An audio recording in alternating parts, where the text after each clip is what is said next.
Hare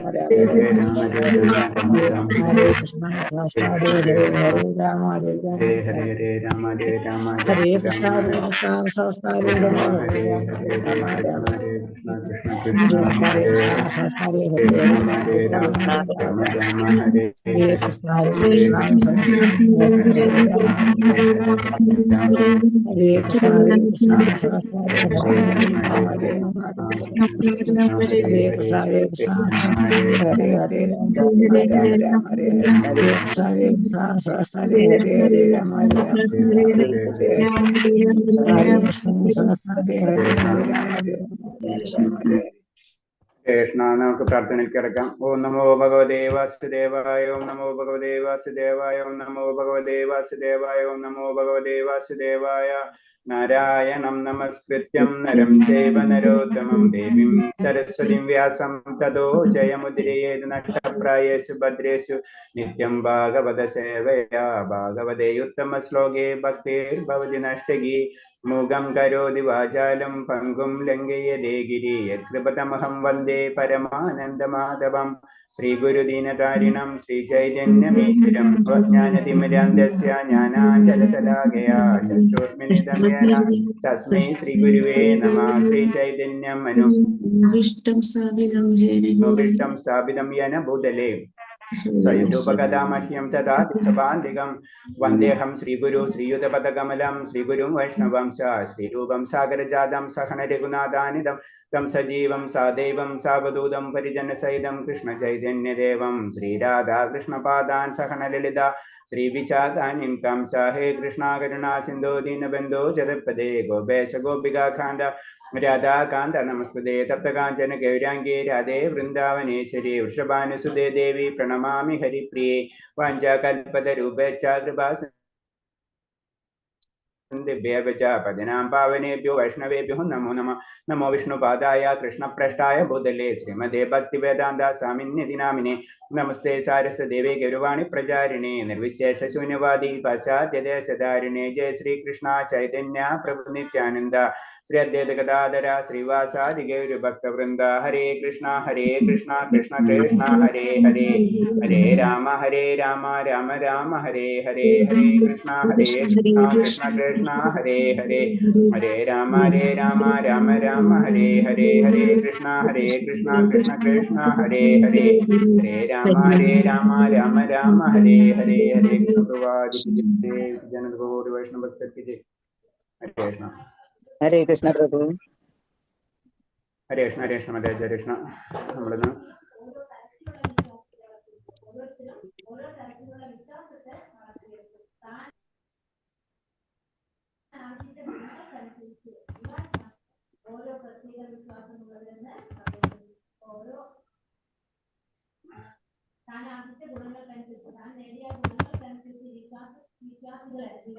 എന്താണ് ഓരോ പ്രത്യേക വിശ്വാസമുള്ളവരെന്ന് പറയപ്പെടുന്നു. ഈ കാട്ടുകാവനത്തിൽ എന്താണ് ആറല്ലേ മതജി ഹരേഷ്ണ? 7 6 7 അല്ലേ? ഓക്കെ. ഹരേഷ്ണ. ആത്മാവ് തന്നെയാണോ?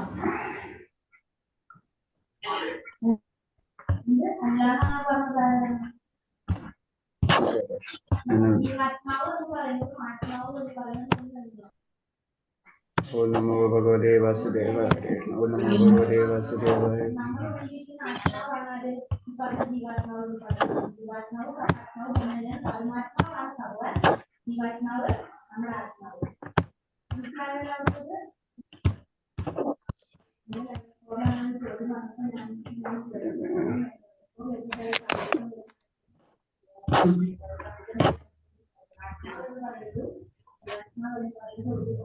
ഹരേ കൃഷ്ണ. അടുത്തത് നമ്മൾ അധ്യായം 7 ഭക്തി തത്വങ്ങളെ സംബന്ധിച്ചുള്ള തെളിവുകൾ. അപ്പൊ അതും ഭക്തി തത്വങ്ങൾ അതിനെ പറ്റിയാണ് ഈ ചാപ്റ്ററിൽ പറയാൻ പോണത്. ഭക്തി തത്വങ്ങൾ. ഹരേ കൃഷ്ണ. എല്ലാവരും മ്യൂട്ട് ചെയ്തോളൂ. ഹരേ കൃഷ്ണ. അപ്പൊ അതിൽ പറയുന്നത് ഒരു യഥാർത്ഥ ആത്മീയ ഗുരുവിന്റെ ആശ്രയം സ്വീകരിക്കൽ. അതായത് ഒരിക്കലും നമ്മൾ പലപ്പോഴും പറഞ്ഞിട്ടുള്ള പോയിന്റ്സുകളാണ്. ഇതില് മെയിനായിട്ട് എന്താ പറയണമെന്ന് വെച്ച് കഴിഞ്ഞാല് റിപ്പീറ്റ് ചെയ്ത് പറഞ്ഞുകൊണ്ടിരിക്കുന്ന ഒരു ഗുരു വളരെ മസ്റ്റ് ആണ് അല്ലെ. അത് തന്നെയാണ് കുറെ കാര്യങ്ങളിൽ നമ്മളോട് ഇങ്ങനെ പറഞ്ഞുകൊണ്ടിരിക്കുകയാണ്. ഒരു യഥാർത്ഥ ആത്മീയ ഗുരുവിനെ ആശ്രയം സ്വീകരിക്കൽ. ശ്രീമദ് ഭാഗവതം 11-ാം സ്കന്ധത്തില് 3-ാം അധ്യായത്തിൽ 21-ാം ശ്ലോകത്തിൽ പ്രബുദ്ധ മഹർഷി നിമി രാജാവിനോട് പറയുന്നു, രാജൻ ഭൗതിക ലോകത്ത് സുഖമില്ലെന്നുള്ളത് സത്യം ഉറപ്പുവരുത്തുക. കഷ്ടപ്പാടുകൾ നിറഞ്ഞ അവസ്ഥ മാത്രമുള്ളൂ ഈ ഭൗതിക ലോകത്ത് സുഖമുണ്ടെന്ന് ചിന്തിക്കുന്നത് തന്നെ തെറ്റ്. യഥാർത്ഥ സുഖം നേടണമെന്ന് ആഗ്രഹിക്കുന്നവർ ഒരു യഥാർത്ഥ ആത്മീയ ആചാര്യനെ കണ്ടെത്തി അദ്ദേഹത്തിന് ആചാര്യക്രമം മനസ്സിലാക്കി അദ്ദേഹത്തിൽ അഭയം തേടണം. അപ്പൊ പറയണമെന്ന് വെച്ച് കഴിഞ്ഞാൽ ഭൗതിക എന്താണ് നമ്മള് ഭക്തി തത്വങ്ങൾ, ഭക്തിയിലെ ഇമ്പോർട്ടൻസ് എന്താ കൊടുക്കേണ്ടത്, എന്തിനാ നമ്മൾ കൊടുക്കേണ്ടത് എന്നൊക്കെ ഒന്നുകൂടി വിവരിക്കുകയാണ്. കാരണം നമ്മൾ ഈ ഭൗതിക ലോകത്തിൽ സുഖം എന്നുള്ള കാര്യമേ ഇല്ല. സുഖം എന്ന് ചിന്തിക്കുന്നത് തന്നെ തെറ്റാണ്. അതാണ് ഈ ഭൗതിക ലോകം നമുക്ക് പറഞ്ഞു തരാം. ആരോട് പറയണാണ്? ഭാഗവതത്തില് പ്രബുദ്ധ മഹർഷി നിമി രാജാവിനോട് പറഞ്ഞു, സുഖം എന്ന് ചിന്തിക്കുന്നത്, എനിക്ക് സുഖം കിട്ടും എന്ന് ചിന്തിക്കുന്നത് തന്നെ തെറ്റാണെന്ന് പറഞ്ഞു. ഭൗതിക ലോകത്തിന്റെ പ്രത്യേകതയാണ്. കടലിൽ പോയിട്ട് നടുക്കടലിൽ കിടന്നിട്ട് ഞാൻ രക്ഷപ്പെടാം എന്ന് ചിന്തിക്കുന്ന പോലെ തന്നെ അത് സംഭവിക്കില്ല. വളരെ അപൂർവം അല്ലെ. അതാണ് പറഞ്ഞത്. അത് സുഖം ഉണ്ടെന്ന് ചിന്തിക്കുന്നത് തന്നെ തെറ്റാണ്. യഥാർത്ഥ സുഖം നേടണമെന്ന് ആഗ്രഹിക്കുന്ന ഒരു യഥാർത്ഥ ആത്മീയാചാര്യൻ ഒക്കെ യഥാർത്ഥമാണ്. യഥാർത്ഥ സുഖം നേടണമെങ്കിൽ യഥാർത്ഥ ആത്മീയാചാര്യൻ. രണ്ടും വളരെ ശ്രദ്ധിക്കണം നമ്മൾ. ആത്മീയാചാര്യൻ എന്ന് പറയുന്നത് അത് യഥാർത്ഥവുമായിരിക്കണം. അപ്പൊ അത് വളരെ ശ്രദ്ധിക്കണം. ഒരു ഗുരുവിനെ സ്വീകരിക്കുക എന്ന് പറഞ്ഞത് വളരെ ശ്രദ്ധിച്ച് എടുക്കേണ്ട കാര്യം കൂടിയാണ്. ഭൗതിക പരിഗണനകൾക്ക് എല്ലാം മാറ്റിമറിച്ച് ഭഗവാനിൽ ആത്മാർപ്പണം നടത്തിയ മഹാത്മാക്കളെല്ലാം യഥാർത്ഥത്തിൽ ഗുരുക്കന്മാരാണ്. അപ്പൊ ഗുരു എന്ന് പറയുന്നത് ഒന്നും കൂടെ പറയാണ്. ഗുരു എന്ന് പറയുമ്പോൾ അല്ലെങ്കിൽ നമ്മൾ ഉത്തമാധികാരി എന്ന് പറയുമ്പോൾ ആദ്യം ആ വ്യക്തിക്ക് വേണ്ട ഗുണം എന്ന് പറഞ്ഞു കഴിഞ്ഞാല് എന്താ? ഭഗവാനിൽ ആത്മാർപ്പണം, അതായത് ഭഗവാനിൽ അടിയുറച്ച വിശ്വാസം ഉണ്ടായിരിക്കണം. ഫസ്റ്റ് ആത്മീയമായ പരമാനന്ദത്തിലേക്ക് സ്വയം തിരിച്ചു വിടുക എന്ന പരമോന്നത ലക്ഷ്യം പ്രാപിക്കാൻ ആഗ്രഹിക്കുന്നവരൊക്കെ ഇത്തരം ഒരു ഗുരുവിനെ കണ്ടെത്താൻ ശ്രമിക്കണം. അടുത്ത പോയിന്റ് പറയുന്നത് നമ്മുടെ ആഗ്രഹമാണ്. നമ്മൾ എപ്പോഴും ശ്രദ്ധിക്കുക, നമ്മൾ എന്ത് ആഗ്രഹിച്ചാൽ അത് നമുക്ക് ലഭിക്കും. അത് യൂണിവേഴ്സൽ ട്രൂത്ത് ആണ്. അപ്പൊ നമ്മൾ പരമാനന്ദമാണ് ആഗ്രഹിക്കുന്നത് വെച്ച് കഴിഞ്ഞാൽ ആ പരമാനന്ദത്തിന്റെ കാര്യങ്ങൾക്ക് വേണ്ടിയിട്ടുള്ള കാര്യങ്ങൾ നമ്മൾ ചെയ്യണം അല്ലെ. നമ്മൾ ഭൗതികതയിലും സിമ്പിളായിട്ട് നോക്കിയാലേ അറിയാം. നമ്മൾ എന്തെങ്കിലും ഒരു കാര്യത്തെ പറ്റി ആഗ്രഹിച്ചു കഴിഞ്ഞാൽ പിന്നെ അതിന്റെ പിറകിലായിരിക്കും നമ്മൾ അല്ലെ. സാധാരണ രീതിയിൽ അങ്ങനെയാണ്. ഇത് തന്നെയായിരിക്കും. അപ്പൊ അത്രയും ഉള്ളിൽ അത്രയും ഒരു തൃഷ്ണ ശക്തി ഉണ്ടെങ്കിൽ മാത്രമേ നമുക്ക് ഇതിലേക്ക് മുന്നിട്ട് പോകാൻ കഴിയുള്ളൂ. അത്രയും നമ്മൾ തൃഷ്ണാക്കി എടുക്കണത്. അതാണ് ഇതിന്റെ പ്രശ്നം. അപ്പൊ നമ്മൾ അതിനു വേണ്ടിയിട്ടുള്ള പ്രക്രിയകൾ, അതിന് സാധന ഭക്തിയും വൈദ്യസാധന ഭക്തികളൊക്കെ പറഞ്ഞു. ആ സാധനകൾ ചെയ്ത് നമ്മൾ ഉയർത്തിയെടുക്കണം. അതായത് മതപരമായ അനുശാസനം എന്തെന്ന് അറിഞ്ഞുകൂടാതെ സംശയിക്കത്തക്ക സ്വഭാവമുള്ള ഭക്തിയുദ്ധസേവന തത്വങ്ങൾ അനുസരിക്കാതെ ഐന്ദ്രിയ സമുദ്രത്തിന് സഹായമായി വർത്തിക്കുന്ന 6 ശക്തിയുള്ള സ്വാധീനത്തെ കീഴ്പ്പെടാത്ത ഒരുവൻ ഒന്നാം കിട വങ്കനും ആത്മീയ ഗുരുവിനെ സ്വീകരിക്കരുതെന്ന് സാരം. അപ്പൊ എന്താണ്? നമ്മള് വെറുതെ ചെന്ന ഒരു ആത്മീയ ഗുരുവിനെ സ്വീകരിച്ചിട്ട് കാര്യമില്ല. നമ്മൾ ആ കാര്യങ്ങൾ മുഴുവനും പഠിച്ച് മനസ്സിലാക്കി. അതാണ് പറഞ്ഞു, ഭക്തിയുദ്ധസേവന തത്വങ്ങൾ അനുസരിക്കാതെ. ആ തത്വങ്ങളുണ്ട്. ഇപ്പൊ നമ്മ ജനറൽ ആയിട്ട് പറയുമ്പോൾ നമ്മൾ യമനിയമങ്ങൾ നമുക്ക് പെട്ടെന്ന് മനസ്സിലാക്കും. അങ്ങനെ അനവധി നിയമങ്ങൾ ഭക്തിയിലുണ്ട്. നമ്മൾ ഒരു കോളേജിലോ സ്കൂളിലോ അഡ്മിഷൻ എടുക്കുന്നത് പോലെ അവിടുത്തെ കുറെ നിയമങ്ങളൊക്കെ നമ്മൾ പാലിക്കണം. ഈ നിയമങ്ങളൊന്നും പാലിക്കാതെ എന്താണ് വെറുതെ ഭൗതികമായിട്ടുള്ള സുഖ സൗകര്യത്തിന് പോയി ചെയ്യുകയാണെങ്കിൽ അങ്ങനത്തെ വ്യക്തി ആരും ആത്മീയ ഗുരുവിനെ സ്വീകരിക്കരുത്. അതാണ് പറഞ്ഞത്. നമുക്ക് ഭൗതികതയെ കംപ്ലീറ്റ് വേണം, അന്ന് അതൊരു എന്തിനോ വേണ്ടി അങ്ങനെ ചെയ്തു കഴിഞ്ഞാൽ നമുക്ക് ഒരിക്കലും നമ്മൾ ആ പരിപൂർണ അവസ്ഥയിലേക്ക് എത്തില്ല. നമുക്കത് വേണം. ആ തൃഷ്ണമായ ശക്തിയാണ് നമ്മൾ ആദ്യം വളർത്തിയെടുക്കേണ്ടത്. നമ്മളുടെ ഉള്ളില് എനിക്ക് ഒരു ആത്മസാക്ഷാത്കാരം വേണം, ഭഗവാനിലുള്ള അതിയായ സ്നേഹം വേണം. ഇതൊക്കെ നമ്മുടെ ഉള്ളിൽ ആദ്യം ഡെവലപ്പ് ചെയ്യണം. അത് കഴിഞ്ഞിട്ട് വേണം നമ്മൾ ഒരു ആത്മീയ ഗുരുവിനെ സെലക്ട് ചെയ്യേണ്ടതെന്ന് പറയും. അപ്പോഴെന്താണ് അത് പെട്ടെന്ന് നമുക്ക് മനസ്സിലാവും അല്ലെ. നമുക്ക് വളരെയധികം ദാഹിച്ചു കഴിഞ്ഞാൽ വെള്ളം കുടിക്കുമ്പോൾ അതിന് ടേസ്റ്റ് ഉണ്ടാവുള്ളൂ. ഇത് തന്നെ അവസ്ഥ. ആത്മീയ ആചാര്യൻ നിന്നുള്ള പ്രാരംഭ ഉപദേശങ്ങളും സ്വീകരണവും നിർദ്ദേശങ്ങളും കൈക്കൊള്ളലും.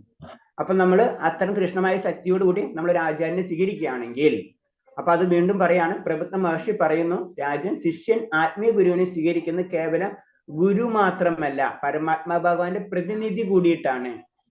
അതാണ്. പിന്നെ നമ്മൾ ഗുരുവിനെ സ്വീകരിച്ചു കഴിഞ്ഞാൽ അത്ര ആഗ്രഹത്തോടുകൂടി നമ്മൾ ഗുരുവിന്റെ അടുത്ത് ചെന്ന്, അപ്പൊ ഗുരുവിനെ സ്വീകരിച്ചു കഴിഞ്ഞാൽ അത് ഭഗവാൻ തന്നെയാണ്. അതേ രീതിയിലാണ് പിന്നെ ആ ഗുരുവിനെ കാണേണ്ടതെന്ന് പറയുന്നത്. അത് ഗുരുവിന്റെ പ്രതിനിധിയാണ് എന്നൊരു അവസ്ഥയിൽ തന്നെ ആയിരിക്കണം ഒരു ശിഷ്യൻ. അതായത് ഒരു ഗുരുവിനെ കിട്ടിക്കഴിഞ്ഞാൽ ഭഗവാനെ കിട്ടി എന്നൊരു അവസ്ഥയിലേക്ക് ആ ശിഷ്യൻ പോയിരിക്കണം.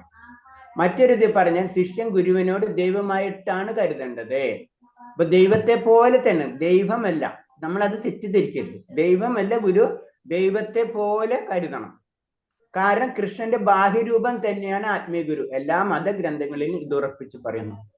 അതായത് ഭഗവാന്റെ പ്രതിനിധിയാണ്. ഭഗവാൻ ഒരു അംശങ്ങൾ നമുക്കറിയാം അല്ലെ, ഓരോ അവതാരങ്ങളും ഒക്കെ പല പല ലീലകളും. അതേപോലെ തന്നെ ഭഗവാന് വരാൻ പറ്റാത്തത്, അതായത് ചുരുക്കി പറഞ്ഞു കഴിഞ്ഞാൽ ഇപ്പൊ നമ്മള് ഇന്ത്യൻ പ്രധാനമന്ത്രി പോകേണ്ട രാജ്യങ്ങളുണ്ടാവും. ഇന്ത്യൻ പ്രധാനമന്ത്രിക്ക് പോകാൻ പറ്റാത്ത കൊണ്ട് എന്താണ് ഇന്ത്യൻ പ്രധാനമന്ത്രി തന്റെ പ്രതിനിധികളായിരിക്കും അല്ലെ.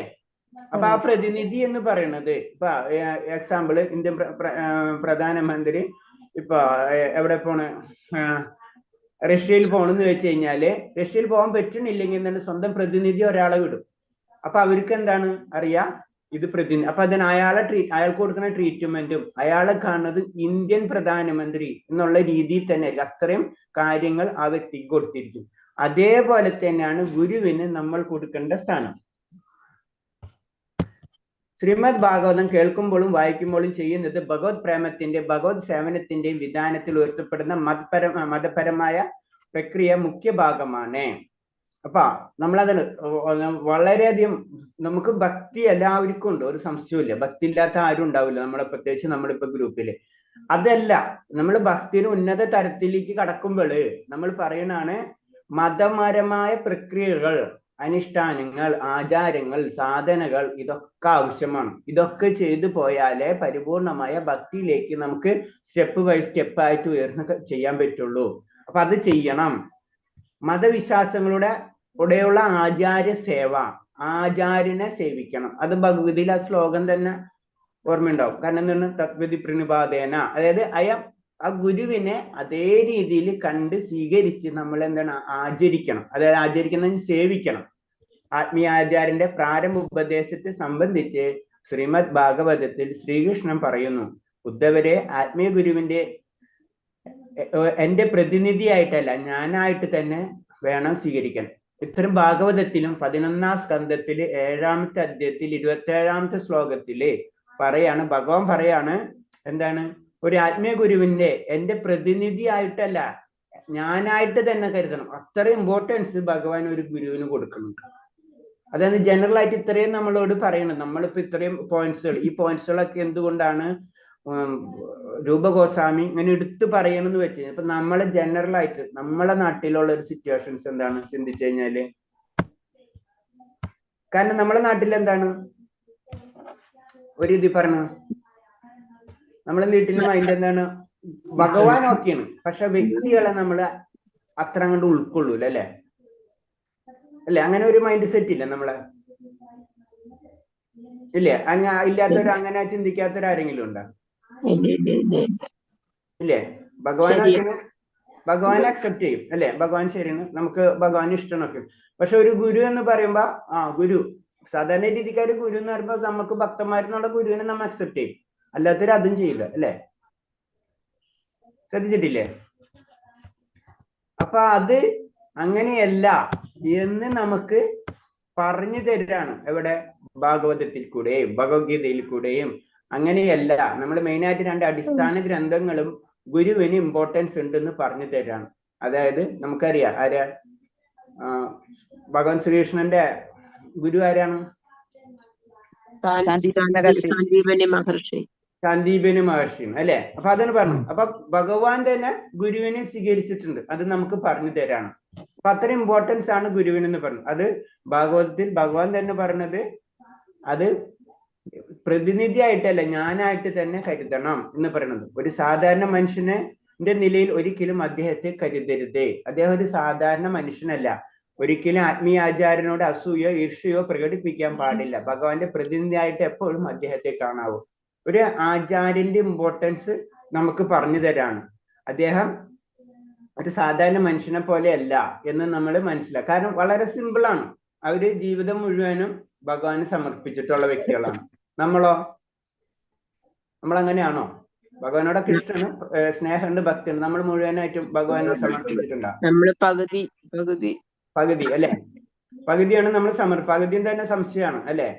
എന്നാലും കുറെ ഒക്കെ ഉണ്ട് നമ്മളൊക്കെ. സുഹൃതികളുടെ കൂട്ടത്തിൽ നമുക്ക് കുറച്ച് അറിവ് കിട്ടുമ്പോ കൂടുതൽ നമ്മള് ഭഗവാനിലേക്ക് അടുക്കുന്നുണ്ട്, അടുത്ത് വരും. പക്ഷെ അവരെന്താ, അവര് ബ്രഹ്മചര്യം സ്വീകരിച്ച് ജീവിതം മുഴുവനും ആ പരമ്പരയിൽ അത് മാത്രം ജീവിത ലക്ഷ്യമാക്കി പോകുന്നവരാണ് അല്ലെ?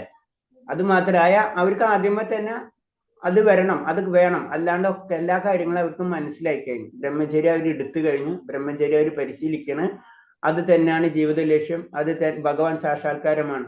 അപ്പൊ അവരെ നമ്മളെപ്പോലെ ആയിട്ട് ഒരു വ്യക്തിയായിട്ട് കാണാനേ കഴിയില്ല. അത് നമ്മൾ ആദ്യം ചിന്തിക്കേണ്ടത്. അവരോട് ഈർഷ്യയോ അസൂയയോ പ്രകടിപ്പിക്കാൻ പാടില്ല. പുണ്യാത്മാക്കളുടെ കാലടികളെ പിന്തുടരുക. മൺമറഞ്ഞ ആചാര്യന്മാരെയും പുണ്യാത്മാക്കളെയും പിന്തുടരാൻ സ്കന്ദപുരാണം ഉപദേശിക്കുന്നുണ്ട്. മുന്നോട്ടുള്ള പോക്കിൽ ചതിവിനോ ദുഃഖത്തിനോ ഇടവരാതെ ഉദ്ദിഷ്ട ലക്ഷ്യം അത് വളരെയേറെ സഹായിക്കുമെന്ന് തന്നെ കാരണം. നമ്മൾ എന്താണ്, ആചാര്യന്മാരുടെ കാലടിപ്പാടുകൾ എന്ന് പറഞ്ഞാൽ ആചാര്യന്മാർ ചെയ്തതുപോലെ നമ്മൾ ചെയ്യണമെന്നല്ല, അവരെ നിർദ്ദേശങ്ങൾ നമുക്ക്, അത് ഞാൻ നാളെ പറഞ്ഞിട്ടുണ്ട്. അവർ ചിലപ്പോൾ ഉറങ്ങൂല, നമുക്ക് ഉറങ്ങാണ്ടിരിക്കാൻ പറ്റില്ല അല്ലെ? അവർ ഭക്ഷണം കഴിക്കില്ല, നമുക്ക് ഭക്ഷണം കഴിക്കാണ്ടിരിക്കാൻ പറ്റില്ല. അപ്പൊ അവരെ കാലടിപ്പാടുകൾ പിന്തുടരാന്ന് പറഞ്ഞാൽ അവർ നമുക്ക് തന്നിട്ടുള്ള നിർദ്ദേശങ്ങൾ പാലിക്കാൻ നമ്മൾ ശ്രമിച്ചു കൊണ്ടിരിക്കുക. അതെന്താണ്, അങ്ങനെ ചെയ്തു കഴിഞ്ഞാൽ നമ്മൾ എന്താണ്, നമ്മളെ ആത്മീയമായ ഭക്തിപരമായ മുന്നേറ്റത്തിന് സഹായമായിരിക്കും.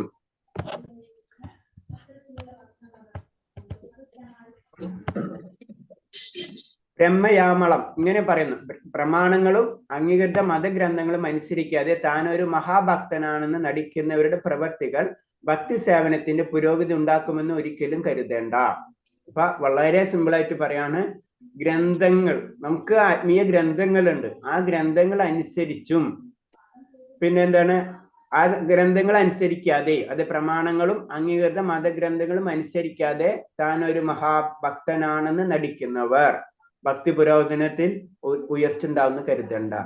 നമ്മൾ എന്ത് ചെയ്യുമ്പോഴും അതിൻ്റെ ഒരു ബേസ് വേണം, അത് നമ്മളെ ആത്മീയ ഗ്രന്ഥങ്ങളാണ്. അല്ലാതെ നമ്മൾ വെറുതെ ചെയ്ത് കഴിഞ്ഞാൽ എല്ലാവരും ചെയ്യണം ഞാനും ചെയ്യണം, അതല്ല, അങ്ങനെ ചെയ്തിട്ടില്ല. അതിന്റെ കാര്യം എന്താണ്, ആ പറഞ്ഞ ആ വ്യക്തി ആരാണ്, ആ വ്യക്തി എവിടെ നിന്നാണ് പറഞ്ഞത് എന്ന് മനസ്സിലാകെ നമ്മൾ എന്തോ ചെയ്തു കഴിഞ്ഞാൽ ഞാൻ മഹാഭക്തനാണെന്ന് നമ്മൾ കരുതേണ്ട. ആത്മാർത്ഥമായി ഭക്തിയുത സേവനം അഭ്യസിക്കുന്നവർക്ക് ശല്യം ഉണ്ടാക്കാൻ അത് സഹായിക്കൂ. അപ്പൊ എന്താണ്, അത് ഭക്തന്മാരെ തന്നെ മറ്റുള്ളവർക്ക് ബുദ്ധിമുട്ടൊന്നും ഉണ്ടാക്കാന്ന് പറഞ്ഞു. നമുക്ക് അതുകൊണ്ട് ചെയ്യുന്നോട് കാര്യമില്ല. രണ്ടാമത്തെ എന്തെന്ന് പറയുന്നത്, അത് മറ്റുള്ളവർക്കും ഭക്തന്മാർക്ക് ബുദ്ധിമുട്ടുണ്ടാക്കും എന്ന് പറയാണ്. അപ്പൊ ചുരുക്കി പറഞ്ഞാൽ ഭക്തി എന്ന് പറഞ്ഞത് നമ്മൾ ഉദ്ദേശിക്കുന്നതിന്റെ ലെവലല്ല. നമ്മളിങ്ങനെ സ്റ്റെപ്പായിട്ട് ഇങ്ങനെ കയറിക്കൊണ്ടിരിക്കണം. നമ്മൾ ഭക്തി പ്രാക്ടീസ് ചെയ്യുന്നവരാണ്. ഭക്തി എല്ലാവർക്കും ഉണ്ട്, ഭക്തി ഇല്ലാതെ നമുക്ക് തന്നെ പ്രാക്ടീസ് ചെയ്യാൻ പറ്റില്ല. പക്ഷെ പലവർക്കും പല ലെവലാണ്. കൃഷ്ണന്റെ സമൃദ്ധിക്ക് വേണ്ടി ഭൗതികമൊക്കെ ത്യജിക്കാനുള്ള സന്നദ്ധ. ഇനി ഇങ്ങനെ പോയിന്റ്സിലേക്ക് വരുന്നത്, നമ്മള് എന്തൊക്കെ ചെയ്യണം ഭക്തിയിലേക്ക് വരണമെങ്കിൽ നമ്മൾ ചെയ്യേണ്ട കാര്യങ്ങളാണ്. ഇതൊക്കെ മിനിമം നമ്മൾ ചെയ്താലേ ഉയർന്ന ലെവലിലേക്ക് പോകുള്ളൂ എന്ന് പറയാണ്. ഒന്നെന്ന് പറയുന്നത് കൃഷ്ണന്റെ സമൃദ്ധിക്ക് വേണ്ടി ഭൗതികമൊക്കെ ത്യജിക്കാൻ.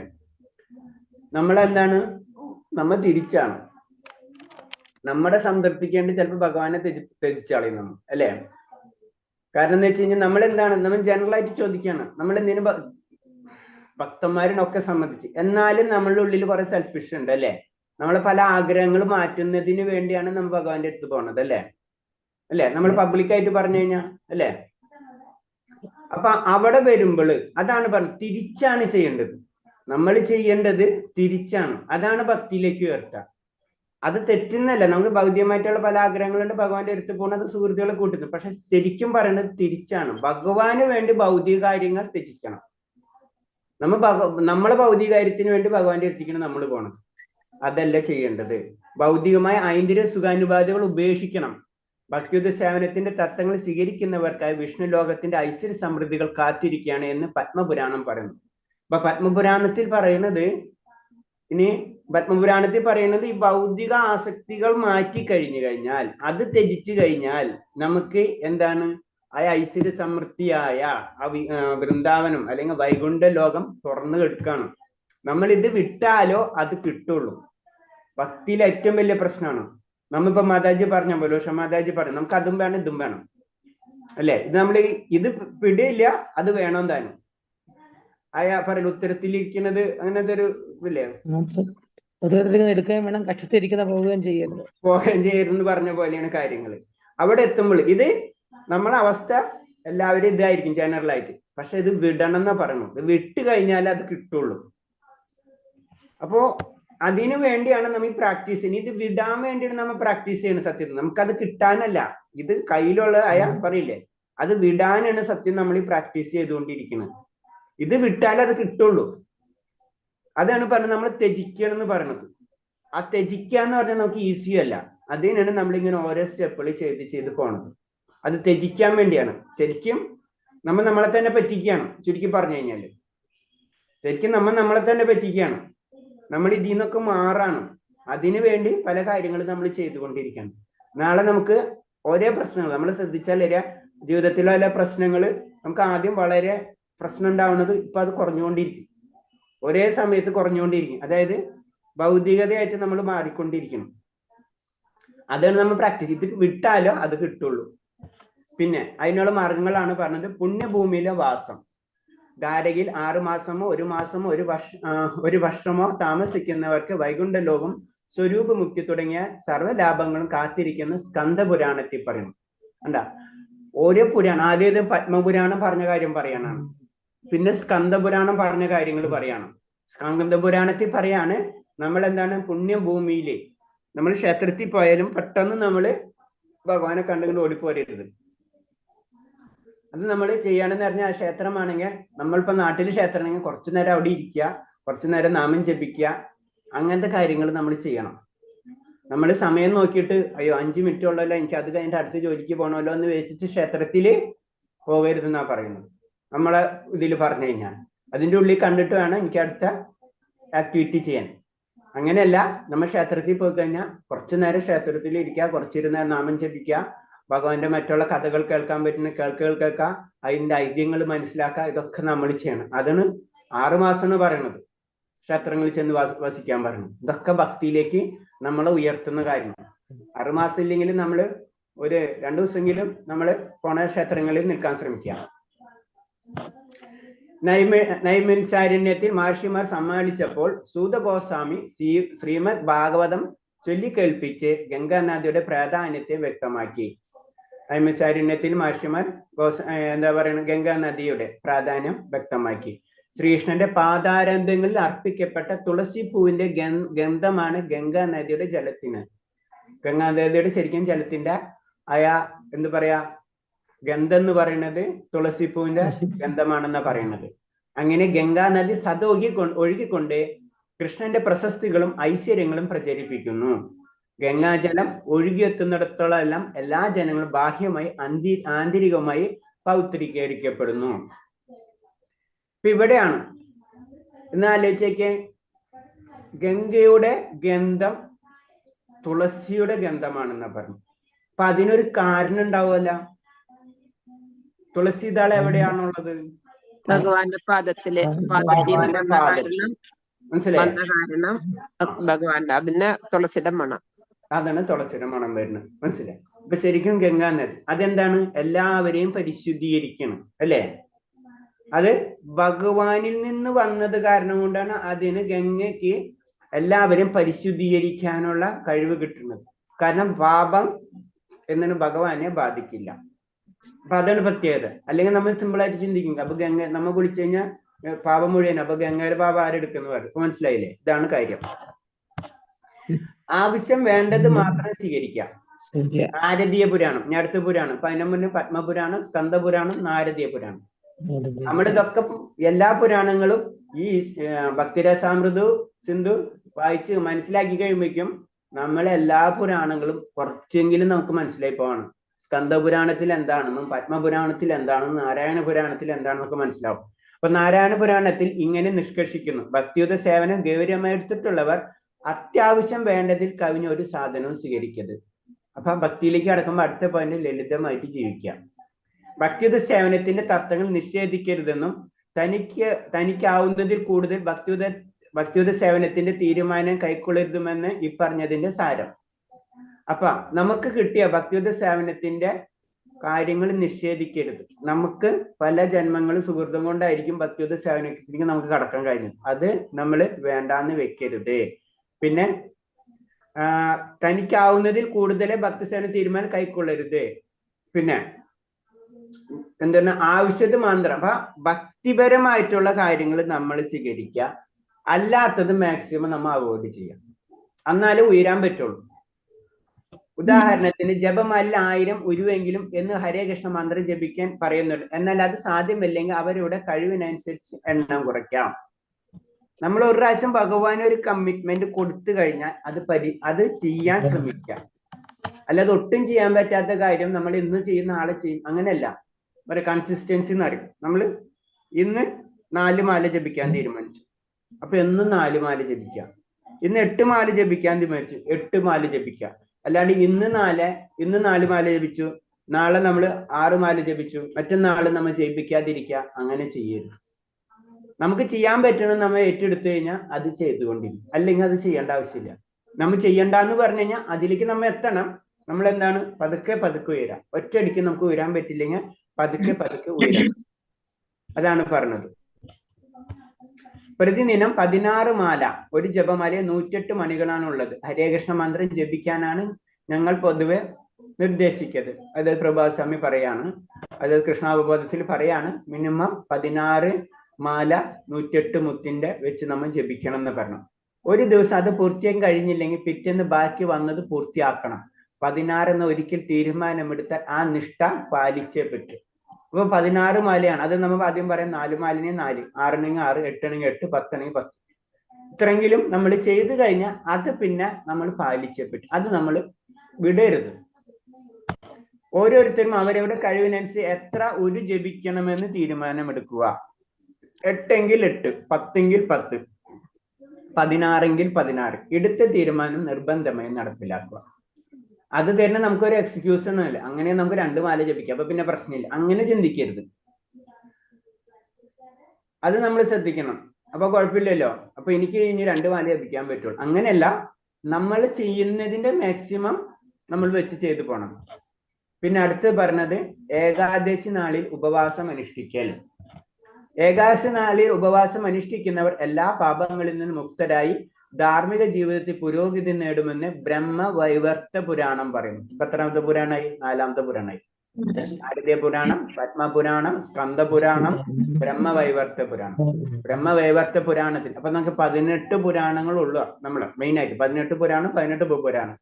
ഈ 18 പുരാണത്തിൽ തന്നെ ജനറൽ ആയിട്ട് പുരാണത്തിനെ തന്നെ ഡിവൈഡ് ചെയ്യുമ്പോ വിഷ്ണു, അതായത് ഭഗവാനായിട്ട് ബന്ധപ്പെട്ടിട്ടുള്ള പുരാണങ്ങളുണ്ട്. അതേപോലെ തന്നെ നെക്സ്റ്റ് സത്ത് രജോ ഗുണങ്ങളായിട്ട് ജനറൽ ആയിട്ട് അതിനെ തിരിക്കാം. സത്ത് എന്ന് വെച്ച് കഴിഞ്ഞാൽ അതിന് ശിവപുരാണം, ലിംഗപുരാണം, പിന്നെ അതുപോലെ തന്നെ ഈ ബ്രഹ്മപുരാണം, അതൊക്കെ ബ്രഹ്മവൈവർത്ത പുരാണം, അത് ബ്രഹ്മാവുമായിട്ട് ബന്ധപ്പെട്ട്, അതായത് രജോ ആയിട്ടൊക്കെ ബന്ധപ്പെട്ട്. അപ്പൊ ഏത് പുരാണം എടുത്തു നോക്കിക്കഴിഞ്ഞാലും മാക്സിമം പുരാണങ്ങളിലും ഭഗവാന്റെ കാര്യങ്ങൾ തന്നെയാണ് പറയുന്നത്. മാക്സിമം പുരാണം ഭഗവാനെ പറ്റി തന്നെയാണ് പറഞ്ഞത്. മറ്റുള്ള പുരാണങ്ങള് ദേവി മഹാത്മ്യം, ഇതൊക്കെ അങ്ങനെ ആ പുരാണങ്ങളൊക്കെ ഉണ്ട്. അതില് ദേവിനെ പറ്റി കുറച്ച് കൂടുതൽ പറയുന്നുണ്ടാവും. പക്ഷെ അൾട്ടിമേറ്റ് എല്ലാത്തിലും പറഞ്ഞു വരുന്നത് ഭഗവാനെ തന്നെയാണ്. അപ്പൊ ഇവിടെ എന്താണ് ബ്രഹ്മവൈവർത്ത പുരാണത്തിലും പറയുന്നത്, എന്താ പറയുന്നത്? ഏകാദശി അനുഷ്ഠിക്കണം എന്നാ പറയുന്നത്. ഇതിന്റെ അടിസ്ഥാനത്തെത്താൻ വെറുതെ പട്ടിണി കിടക്കുക എന്നതല്ല, മറിച്ച് ഗോവിന്ദൻ, അതായത് കൃഷ്ണന്റെ ഭക്തി വർദ്ധിപ്പിക്കുക എന്നതാണ്. വെറുതെ ഏകാദശി നാളിൽ ഭക്ഷണം കഴിക്കാണ്ടിരുന്നിട്ട് കാര്യമില്ല. അത് അന്നത്തെ ദിവസം നമ്മൾ എന്താണ്, അതാണ് നമ്മൾ അന്ന് ഭക്ഷണം കഴിച്ചാലും കുഴപ്പമില്ല. എന്ത് ചെയ്യണം? ഭഗവാന്റെ നാമം അല്ലെങ്കിൽ ആത്മീയമായിട്ടുള്ള കാര്യങ്ങൾ കൂടുതൽ ചെയ്യാം. അപ്പൊ അതാണ് ഏറ്റവും ചുരുങ്ങിയത് നമ്മളോട് പറഞ്ഞത്. എന്താണ്? അറ്റ്ലീസ്റ്റ് നമ്മൾ എന്താ ധാന്യങ്ങൾ ഒഴിവാക്കാം. അത് സിമ്പിൾ ആയിട്ട് നമുക്ക് ചെയ്യാൻ പറ്റും. അത് വേറെ ഒരു ബുദ്ധിമുട്ടില്ല, ആർക്കും ചെയ്യാൻ പറ്റുന്ന ഒരു കാര്യമാണ്, അല്ലേ? നമ്മൾ ധാന്യങ്ങൾ ഒഴിവാക്കിയിട്ട് വേറെ ഒന്നും പ്രത്യേകിച്ചൊന്നും ചെയ്യണില്ല. പിന്നെ അതിൽ തന്നെ 3-5 സ്റ്റെപ്പ് ഉണ്ട്. ആ ധാന്യങ്ങൾ ഒഴിവാക്കാൻ പറ്റണം, ധാന്യങ്ങൾ ഒഴിവാക്കാം. പിന്നെ എന്താണ് അടുത്തത്? എന്താണ് പറയാ, ഫലമുദാരികൾ, അതായത് ഫ്രൂട്ട്സ്, അതും ഒഴിവാക്കാൻ പറ്റില്ല, അതിനെല്ലാം ബെറ്റർ. പിന്നെ അതും ഒഴിവാക്കി ജലം മാത്രം കുടിച്ച് അന്നത്തെ ദിവസം ചെയ്യാം. അതും ചെയ്യാത്തവർക്ക് നിർജ്ജലം എടുക്കാം. ഒക്കെ നമ്മളെ ലെവലാണ്. നമുക്ക് ഏത് ലെവലാണ്, നമ്മുടെ കപ്പാസിറ്റി എങ്ങനെയാണ്, അതിനനുസരിച്ച് ചെയ്യാം. നമുക്ക് എന്താ പറയാ, ഇത് നമുക്ക് ചെയ്യാൻ പറ്റണില്ല, നിർജ്ജലൊന്നും ചെയ്യാൻ പറ്റിയിട്ടില്ലെങ്കിൽ അന്നത്തെ ദിവസം എന്താണ്, നമ്മൾ ആ ധാന്യങ്ങൾ ഒഴിവാക്കിയിട്ട് ചെയ്യാം. അങ്ങനെയാണ് നമ്മൾ ചെയ്യേണ്ടത്. നമ്മളെ കപ്പാസിറ്റി ഇപ്പൊ ഈ പറഞ്ഞ പോലെ 16 മാല ചെയ്യാൻ പറ്റിയിട്ടില്ലെങ്കിൽ 8 മാല 4 മാല, അതേപോലെ തന്നെ ഏകാദശിക്ക് നമ്മൾ ചെയ്യാൻ പറ്റാവുന്ന കാര്യം നമ്മൾ ചെയ്തു പോകാം. അന്നത്തെ ദിവസം ഭഗവാനായിട്ട് കൂടുതൽ അടുത്തിരിക്കുക, അതാണ് ഉപവസിക്കുക, ഭഗവാനായിട്ട് വസിക്കുക, അതായത് കൂടെ, അതാണ് ഉദ്ദേശിക്കുന്നത്. അല്ലാണ്ട് പട്ടിണി കിടക്കുകയില്ല. കാരണം പട്ടിണി കിടക്കുന്നതൊക്കെ വേറെ ലെവല്, അത് ഭൗതികമായിട്ട് പല അതിന്റെ ഗുണങ്ങൾ കിട്ടും, പല പ്ലസ് പോയിന്റ്സുകൾ ഉണ്ട്. അതല്ല ഇതിൽ ഉദ്ദേശിക്കണം. നമ്മൾ ഭക്തി എന്ന് പറയുമ്പോ ഭക്തിയിൽ നമുക്കിത് ബൈ പ്രൊഡക്റ്റ് ആണ്. ബാക്കിയുള്ള കാര്യങ്ങൾ അതൊക്കെ ഇൻഡയറക്റ്റ് ആയിട്ട് കിട്ടിക്കൊണ്ടിരിക്കും. പക്ഷെ നമ്മുടെ ലക്ഷ്യം എന്താണ്? ഈ ബൈ പ്രൊഡക്റ്റ് അല്ല, ഒറിജിനൽ പ്രൊഡക്റ്റ് ആണ്. നാമജപം പോലെയുള്ള കർമ്മങ്ങളിലൂടെ പരമാവധി സമയം ഭക്തിയുടെ സേവനത്തിന് ഉപയോഗിക്കുകയും ചെയ്യാൻ വേണ്ടിയാണ് ഉപവാസം. ഉപവാസ ദിവസം ചെയ്യാവുന്ന ഏറ്റവും നല്ല കാര്യം ഗോവിന്ദ സ്മരണവും തിരുനാമ ജപവുമാണ്. അതിന് നമ്മൾ അന്നത്തെ ദിവസം എന്താ ചെയ്യണത്? മെയിനായിട്ട് ഗീതപാരായണം ചെയ്യും. അപ്പൊ ഗീതപാരായണം ചെയ്യുമ്പോൾ നമ്മൾ അറിയാതെ ഭഗവാന്റെ നമുക്ക് സംഭവിക്കുന്ന എന്താണ്? ഗീതപാരായണം ചെയ്യുമ്പോ ഭഗവാനെ എപ്പോഴും കണ്ടുകൊണ്ടായിരിക്കും ഇരിക്കുന്നത്, നമ്മളിപ്പോഴും ഓർത്തുകൊണ്ട് സ്മരിച്ചു വായിക്കണം.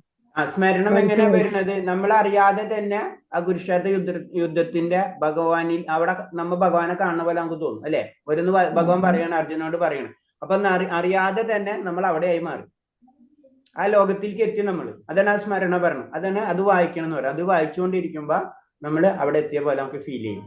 അതേപോലെ തന്നെ തിരുനാമം, ഈ 2 കാര്യങ്ങൾ നമ്മൾ ചെയ്യണം എന്നാ പറയുന്നതാണ്.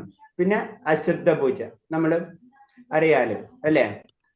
പിന്നെ തുളസി ചെടി, നെല്ലി വൃക്ഷം, ഇതൊക്കെ പറയുന്നത് നമുക്ക് വൃക്ഷങ്ങളെ തന്നെ ജനറൽ ആയിട്ട് പറയുമ്പോ വൃക്ഷങ്ങൾ നല്ല ഏത് കാര്യങ്ങളെ 3ആയിട്ട് തിരിക്കാം: സത്ത്, രജോ, തമം.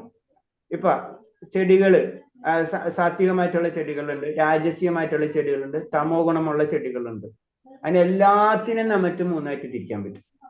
അപ്പൊ സാത്വികമായിട്ടുള്ള ചെടികള്, വൃക്ഷങ്ങള്, അതിൽ വരുന്നതാണ് ഈ തുളസി, നെല്ലി, അതേപോലെ തന്നെ അരയാല്, ചന്ദൻ. ഇതൊക്കെ എന്താണ്? സാത്വികമായിട്ടുള്ള മരങ്ങള്, ചെടികളിലൊക്കെ വരുന്നതാണ്. അതിന് നമ്മൾ കൂടുതൽ പ്രയോറിറ്റീസ് കൊടുക്കണം. അതിൽ ഏറ്റവും ഇമ്പോർട്ടന്റ് ആണ് തുളസി. അപ്പൊ തുളസി, അതുപോലെ തന്നെ നെല്ലി വൃക്ഷം, അതിനൊക്കെ വെള്ളം ഒഴിക്കണമെന്ന് സ്കന്ദപുരാണം പറയുന്നു. സ്കന്ദപുരാണത്തിന് പറയണാണ് ഇതൊക്കെ നമ്മൾ വളർത്തണം, അതിന്റെ കാര്യങ്ങൾ ചെയ്യണം. ഇതൊക്കെ സാത്വികമായിട്ടുള്ള ചെടികളാണ്. അപ്പൊ സാത്വികത്തിന് നമ്മൾ അതിന്റെ പ്രയോറിറ്റി കൊടുക്കണം. നമ്മൾ വീടുണ്ടാക്കുമ്പോ തന്നെ ശ്രദ്ധിച്ചിട്ടുണ്ടാവും, വീട്ടില് പലർക്ക് അറിയാം, വാസ്തുപരമായിട്ട് പറയും നമ്മളെ വീടിന്റെ ചുറ്റും ഇന്ന മരങ്ങൾ വരാൻ പാടുള്ളൂ, അതിന്റെ അപ്പുറത്ത് ആ മരങ്ങൾ, അതിന്റെ മറ്റത്തെ അപ്പുറത്ത്, അങ്ങനെ ഒരു സർക്കിള് പോലെ. ശരിക്കും അതിലിങ്ങനെ പഠിക്കുമ്പോ ഫസ്റ്റ് ലെയറിൽ സാത്വികമായിട്ടുള്ളത്, അതിന്റെ അടുത്തത്, ഇങ്ങനെ ഒരേ ലെയറുകൾ ഇങ്ങനെ പറയും. അങ്ങനെയാണ് നമ്മള് ശരിക്കും ഒക്കെ ഇന്റർ കണക്റ്റഡ് ആണ്. നമ്മളെല്ലാ ശാസ്ത്രങ്ങളും ഒക്കെ ഇന്റർ കണക്റ്റഡ് ആണ്. ഒക്കത്തിന്റെ ലക്ഷ്യം എന്ന് പറഞ്ഞു കഴിഞ്ഞാൽ ആ ഒരു സാഹചര്യം നമ്മളിലേക്ക് കൊണ്ടുവരാണ്, അല്ലെ? നമ്മുടെ ചുറ്റുപാടും അതിനനുസരിച്ച് ആയിക്കഴിഞ്ഞാലോ, നമ്മളെ കുടുംബവും നമ്മളെ ചുറ്റുപാടും ഇതൊക്കെ വരുമ്പോഴാണ് ഭക്തിയിലേക്ക് നമ്മൾ അറിയാതെ പോയിക്കൊണ്ടിരിക്കും. അപ്പൊ അതിന് പറഞ്ഞ, അപ്പൊ അശ്വതി പൂജ, അത് തുളസി ജലം, നെല്ലി, ഇതൊക്കെ നമ്മൾ ചെയ്യാൻ പറഞ്ഞു. പിന്നെ ഗോക്കളെയും ബ്രാഹ്മണരെയും പൂജിക്കണം, വൈഷ്ണവരെ പ്രണമിക്കണം, അവരെ ധ്യാനിക്കുകയും വേണം. ഇതെല്ലാം പൂർവ്വപാപങ്ങളുടെ ശക്തി കുറയ്ക്കാൻ ഭക്തനെ സഹായിക്കും. ഇതൊക്കെ നമ്മൾ ചെയ്യണം. ഏതാ? ഗോക്കളെ, വൈഷ്ണവർ. നമുക്കറിയാം, നമ്മളെ സിസ്റ്റാണ്, അല്ലെ? ഇപ്പൊ തിരിഞ്ഞുപോയി. പണ്ടെന്ന് പറഞ്ഞാൽ എല്ലാവരും വീട്ടിൽ പശുക്കൾ ഉണ്ടായിരുന്നു. ഇപ്പോഴെല്ലാരും വീട്ടിൽ എന്താ ഉള്ളത്?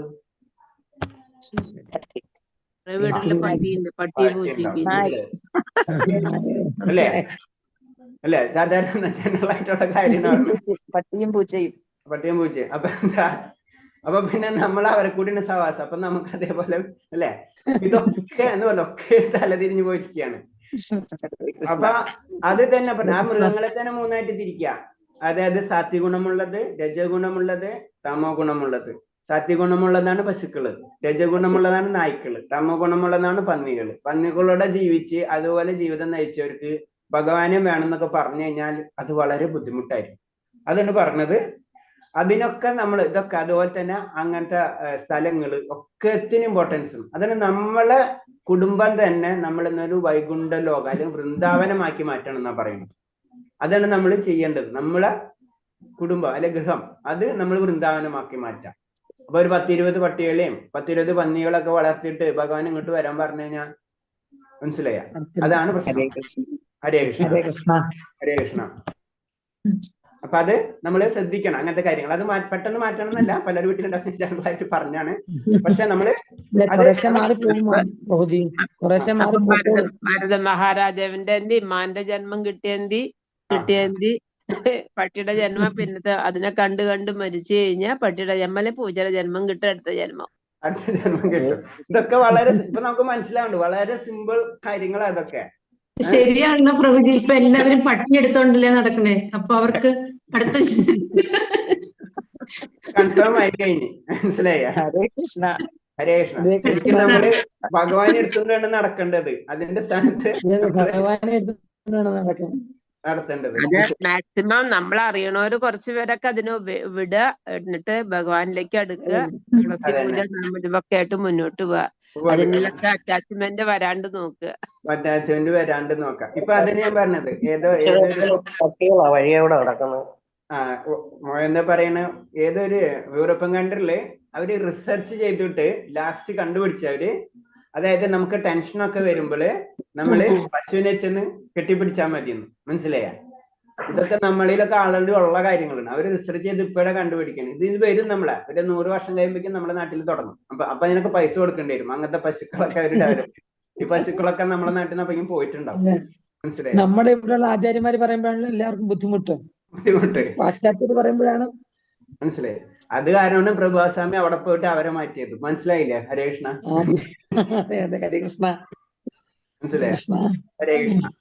അപ്പൊ അങ്ങനെയാണ് സംഭവങ്ങള്. അപ്പൊ ഇസ്കോൺ മുതലായുള്ള സ്ഥലങ്ങളിൽ പോയി കഴിഞ്ഞാൽ വൃന്ദാവനം അങ്ങനെയുള്ള സ്ഥലങ്ങൾ പോയി കഴിഞ്ഞാൽ നമുക്ക് ഗോശാല കാണാൻ പറ്റും. അപ്പൊ ഗോശാലയിൽ പോയിട്ട് കുറച്ചു നേരം പശുക്കളുടെ അടുത്ത് അവർക്ക് സേവ ചെയ്ത് അവരെ തൊട്ട് തല്ലോടി നമുക്ക് അതിന്റെ വാലുകൊണ്ട് നമുക്ക് ഒഴിഞ്ഞ് അങ്ങനെയൊക്കെ അവർക്ക് കുറച്ച് ഭക്ഷണമൊക്കെ മേടിച്ചു കൊടുത്ത് നമുക്ക് വരാൻ സാധിക്കും. ഇപ്പൊ ഇസ്കോണിന്റെ വൃന്ദാവനത്തിന് പശുക്കളുടെ നമ്മളെ നാട്ടിൽ ചെയ്യാന്നുള്ളതേ ഉള്ളൂ. വൃന്ദാവനത്തിൽ തന്നെ പോണോ അതിന്? വൃന്ദാവനത്തില് ഇസ്കോണിന്റെ അമ്പലങ്ങൾ കുറെ അമ്പലങ്ങളിൽ ഉണ്ട്, പശു ഗോശാല ഉണ്ട്. എല്ലായിടത്തും ഉണ്ട്, എല്ലായിടത്തും. പണ്ട് നമ്മളെ വീട്ടിലുണ്ടായിരുന്നാണ്. ഇപ്പൊ അതേ പ്രഭു നമ്മളെ വീട്ടിലുണ്ടായിരുന്നതാണ്. വൃന്ദാവനത്തിന്റെ പശുക്കളുടെ കണ്ണുകൾ കാണാൻ നല്ല ഭംഗിയല്ലേ? അതെ അതെ അതെ അതെ. നല്ല ഭംഗിയുള്ള കണ്ണുകളല്ലേ? അതെ, അത് പറയില്ലേ സമാധാജി, സാരൂപ്യം എന്ന് പറയില്ലേ? ഭഗവാന്റെ സാരൂപ്യാണ് വൃന്ദാവനത്തിലുള്ളത്. വൃന്ദാവനത്തിലുള്ളത് സാരൂപ്യാണ്. അതന്നെ. അങ്ങനെ പശുക്കള് സാരൂപ്യാണ്. പല രീതികളുണ്ട്. മനസ്സിലായി? അതൊക്കെ ഇനി വരും. പതുക്കെ പതുക്കെ അത് ചേഞ്ചസ് ആയിക്കൊണ്ടിരിക്കുകയാണ്. കാരണം അത് ശരിക്കും പറയുന്നുണ്ട്, ഭഗവാനും 9 അവതാരം കഴിഞ്ഞ് 10ാമത്തെ അവതാരം. 10ാമത്തെ അവതാരം വന്നെന്നാ പറയുന്നത്. എന്താണെന്ന് അറിയാം 10ാമത്തെ അവതാരം? ഞാൻ ഹിന്റ് തരാം. ഭഗവാൻ 10ാമത്തെ അവതാരത്തിലാണ് നമ്മളെല്ലാവരും ഇപ്പം ഭഗവാനെ പറ്റി പഠിക്കുന്നത്. അതായത് ഈ internet, social media, online media ഇതൊക്കെ എന്താണ്, അത് വന്നതോടുകൂടി എന്താണ് നമുക്ക് എല്ലാവർക്കും ശരിക്കും കാര്യങ്ങൾ മനസ്സിലാവണം. അല്ലെ? പറയും അത് ഭഗവാന്റെ 10ാമത്തെ അവതാരമാണ്. ഭഗവാന്റെ കുറെ വന്നത് കൊണ്ടല്ലേ നമുക്ക് ഇങ്ങനെ ഓൺലൈനിൽ ഇരിക്കാൻ പറ്റണത്. അതിനായ ഓൺലൈനൊക്കെ വന്ന കാരണം കൊണ്ട് നമുക്കത് മനസ്സിലാവണം കൂടുതൽ കാര്യങ്ങൾ. അല്ലെ? കുറച്ചുകൂടെ മനസ്സിലാക്കാൻ പറ്റുന്നുണ്ട്. പണ്ടെന്ന് പറഞ്ഞു കഴിഞ്ഞാൽ നമ്മൾ ഇങ്ങനത്തെ ഒരു ആത്മീയമായിട്ട് ഒരു പ്രഭാഷണം കേൾക്കണമെങ്കിൽ തന്നെ നമ്മൾ ക്ഷേത്രങ്ങളിൽ വല്ല കാലത്ത് ഏതെങ്കിലും അമ്പലത്തിൽ പോകണം. ആചാര്യന്മാര് വരുന്നത് വരെ വെയിറ്റ് ചെയ്ത് അവർക്ക് പറ്റില്ല. ഇല്ല. ഇപ്പൊ എന്താ കഴിഞ്ഞാൽ നമ്മൾ ഇഷ്ടമാണ്. ആചാര്യന്മാര് ഏത് സമയത്ത് നമ്മളെ മുന്നിൽ റെഡിയാണ്. അല്ലേ? ആ സിസ്റ്റത്തിലേക്ക് പോയി തന്നെ ഭഗവാൻ അത്തരം കാര്യങ്ങൾ നമുക്ക് ചെയ്തു തന്നു കഴിഞ്ഞു. എന്നിട്ടും പറ്റില്ലെങ്കിലാണ് ബുദ്ധിമുട്ട്. ഓക്കെ. ഹരേ കൃഷ്ണ.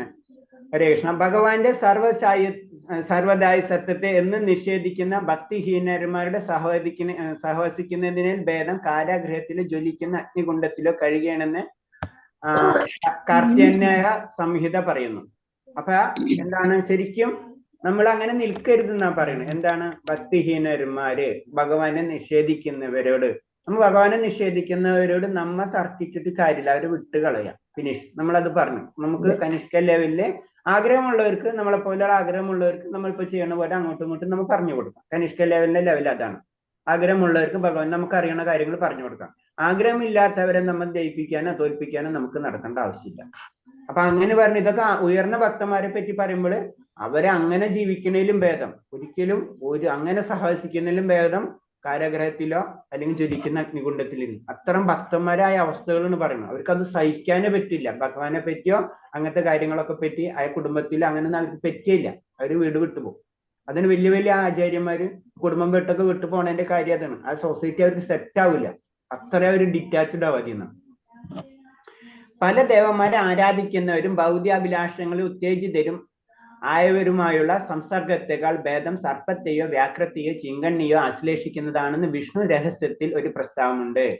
പല ദേവത സങ്കല്പത്തെയും നമ്മള് അപ്പൊ എന്ന് പറയണെന്ന് വെച്ച് കഴിഞ്ഞാൽ അതെന്താ അങ്ങനെ പറയണെന്ന് ദേവസങ്കല്പത്തിന് തെറ്റ് അങ്ങനെയല്ല. അത് നമ്മൾ തെറ്റിക്കരുത്. കാരണം നമ്മൾ അത്രയും ഉന്നത ലെവലിൽ എത്തുമ്പോ ചെറിയ കാര്യങ്ങള് നമ്മൾ ശ്രദ്ധിക്കൂല.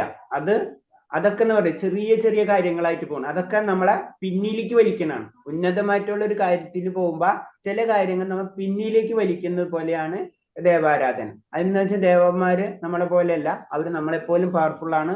അവര് ഭഗവാന്റെ തന്നെ ഭക്തന്മാരാണ്. ഇതൊക്കെ നമുക്കറിയാം. അപ്പൊ ഭഗവാന്റെ ഭക്തൻ എന്നുള്ള രീതിയിൽ തന്നെയാണ് നമ്മൾ അവരെ കാണേണ്ടത്. അതാണ് നമ്മൾ മനസ്സിലാക്കേണ്ടത്. അല്ലാണ്ട് ഞാൻ കൃഷ്ണബോധത്തിൽ വന്നു കഴിഞ്ഞാൽ കൃഷ്ണൻ മാത്രം മതി അങ്ങനെ നമ്മൾ ചിന്തിക്കരുത്. അത് തെറ്റാണ്. ഏതെങ്കിലും ഭൗതിക ലാഭം ഉദ്ദേശിച്ച് ദേവന്മാരെ ആരാധിക്കുമെന്ന് വിശുദ്ധ ഗ്രന്ഥങ്ങളിൽ പറയുന്നുണ്ട്. അതാണ് പറഞ്ഞത്. വിശുദ്ധ ഗ്രന്ഥങ്ങളിൽ, നമ്മുടെ ഗ്രന്ഥങ്ങളിൽ ക്ലിയർ ആയിട്ട് പറഞ്ഞിട്ടുണ്ട്. നമ്മൾ എന്തെങ്കിലും ഭൗതിക ആവശ്യം വരുമ്പോ നമ്മൾ ദേവന്മാരെ ആരാധിക്കും. ഉദാഹരണമായി രോഗദുരിതമായ അവസ്ഥയിൽ നിന്ന് മോചനം നേടാൻ സൂര്യദേവനെ ആരാധിക്കാൻ ഉപദേശിക്കാറുണ്ട്. സുന്ദരിയായ ഭാര്യയെ കിട്ടാൻ ശിവപെരുമാളിന്റെ പത്നിയായ ഉമയെ പ്രാർത്ഥിക്കാൻ പറയാറുണ്ട്. അങ്ങനെ നമുക്ക് പല ദേവസങ്കല്പം, സരസ്വതി ദേവിക്ക് അല്ലെങ്കിൽ ഗണപതിക്ക്, അങ്ങനെ ഓരോ ദേവതകളുണ്ട്. ഓരോരുത്തർക്കും ഓരോ ഡ്യൂട്ടീസ് ഉണ്ട്. നമുക്ക് ഏത് ഭൗതികമായിട്ടാണ് ആവശ്യമുള്ളത് ആ ദേവന്മാരെ ഉപേക്ഷിച്ച് കഴിഞ്ഞാൽ നമുക്കത് കിട്ടും. അത് നമ്മൾ ഗ്രന്ഥങ്ങളിൽ ക്ലിയർ ആയി. വേദങ്ങളിൽ ഉപാസന കാണ്ഡം, കർമ്മകാണ്ഡത്തിൽ വരുന്ന സെക്ഷനിലൊക്കെ ഇതാണ് വരുന്നത്. വിദ്യാലാഭത്തിന് സരസ്വതിയെ ഭജിക്കുന്നു. ശ്രീമദ് ഭാഗവതിക്കാരെ സംബന്ധിച്ച് ഒരു നീണ്ട പട്ടിക തന്നെ കൊടുക്കുന്നുണ്ട്. എന്നാൽ അവർ ദേവന്മാരുടെ ഉത്തമ ഭക്തരാണെങ്കിൽ കൂടിയും അവരുടെ ഭക്തിഹീനന്മാരായിട്ടാണ് കണക്കാക്കപ്പെടുന്നത്. ദേവന്മാരെ നല്ല ഭക്തരാണ്. ഭക്തന്മാരുടെ കൂട്ടത്തിൽ അവരെ പരിഗണിക്കുന്നില്ല.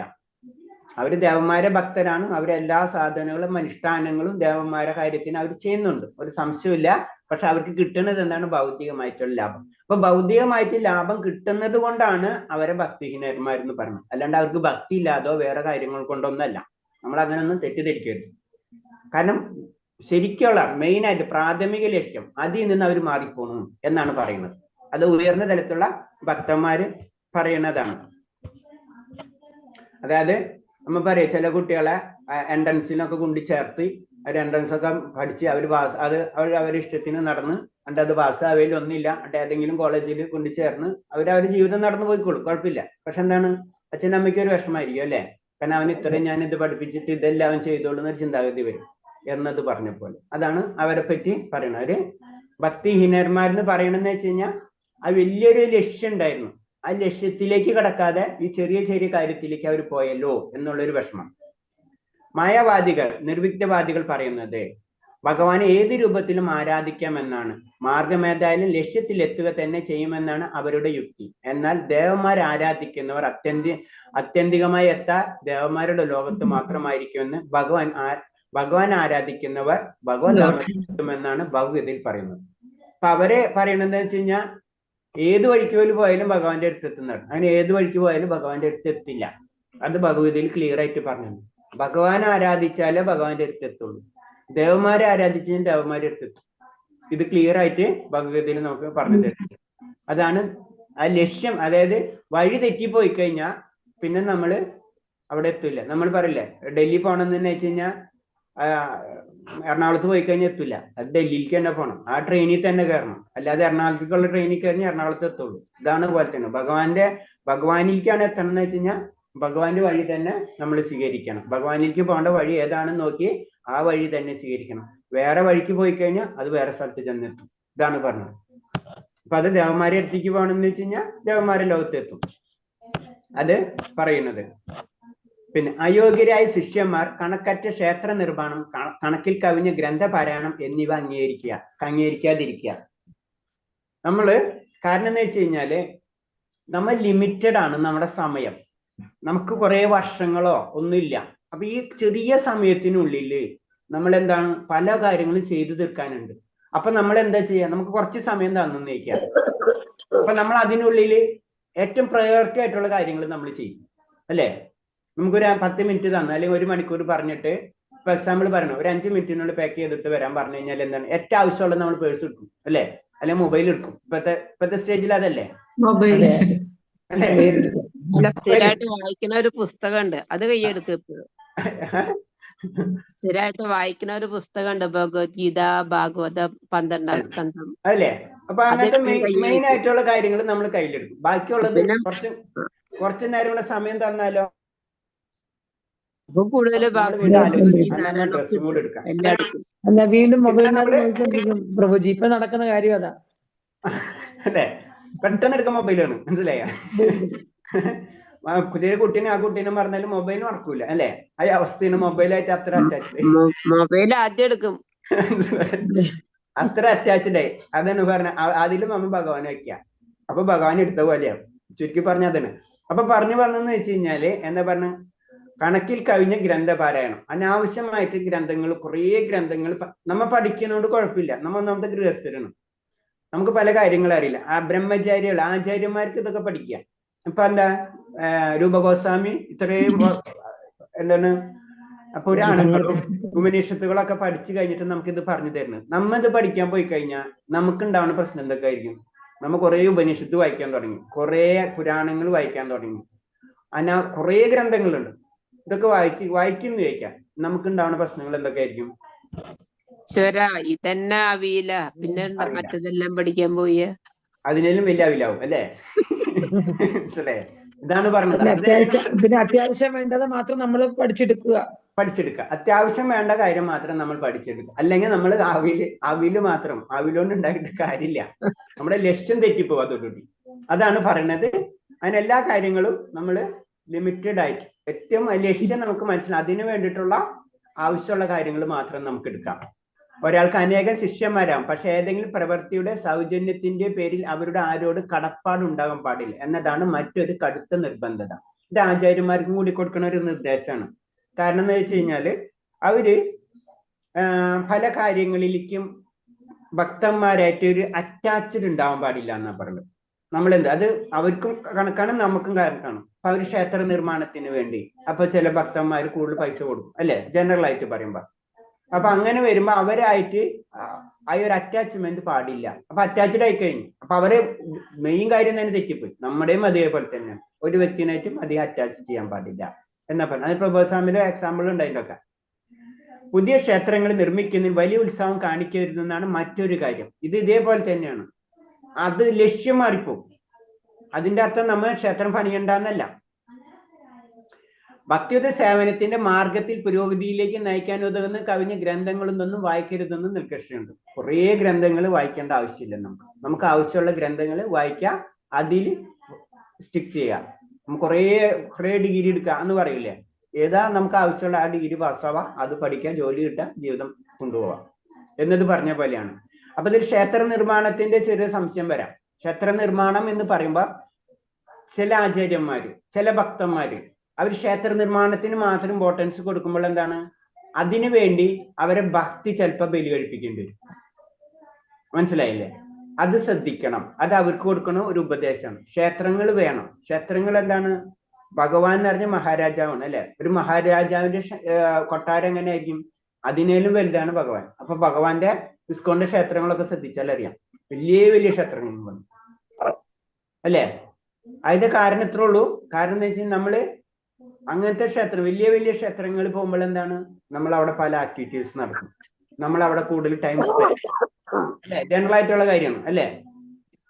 അപ്പൊ ഇതൊക്കെ നമ്മളെ ഭക്തിയിലേക്ക്, അവിടെ പല പല ആക്ടിവിറ്റീസുകൾ വരും, അതിനോട് ബന്ധപ്പെട്ടുള്ള കാര്യങ്ങൾ വരും. ഇതെല്ലാതും ഭഗവാനെ കേന്ദ്രീകരിക്കുമ്പോൾ അത് ഉന്നതിയിലേക്ക് പോകും. അപ്പൊ അതെന്താണ്, അതെല്ലാവരും കൂടായിട്ട് ചെയ്യണം. അല്ലാതെ ഒരു വ്യക്തി മാത്രം അതിന് കൂടുതൽ ഇൻട്രസ്റ്റ് കൊടുക്കുമ്പോ ആ വ്യക്തിക്ക് ഭക്തിപരമായിട്ടുള്ള താഴ്ച വരാനുള്ള സാധ്യത ഉണ്ട്. അവര് ശ്രദ്ധിക്കണം എന്നാ പറയുന്നത്. പ്രയോജ്യമായി നോക്കുമ്പോൾ കൃഷ്ണ അവബോധത്തിന്റെ ശാസ്ത്രം മനസ്സിലാക്കാൻ ഭഗവത്ഗീത, ശ്രീമദ് ഭാഗവതം, ചൈതന്യ മഹാപ്രഭുവിന്റെ ഉപദേശങ്ങൾ, ഭക്തിരസാമൃത് എന്നീ ഗ്രന്ഥങ്ങൾ മാത്രമേ വേണ്ടൂ. മറ്റുള്ള ഗ്രന്ഥങ്ങൾ വായിക്കാനുള്ള തത്രപ്പാട് ഒഴിവാക്കണം. എല്ലാതും വായിക്കാനുള്ളത്.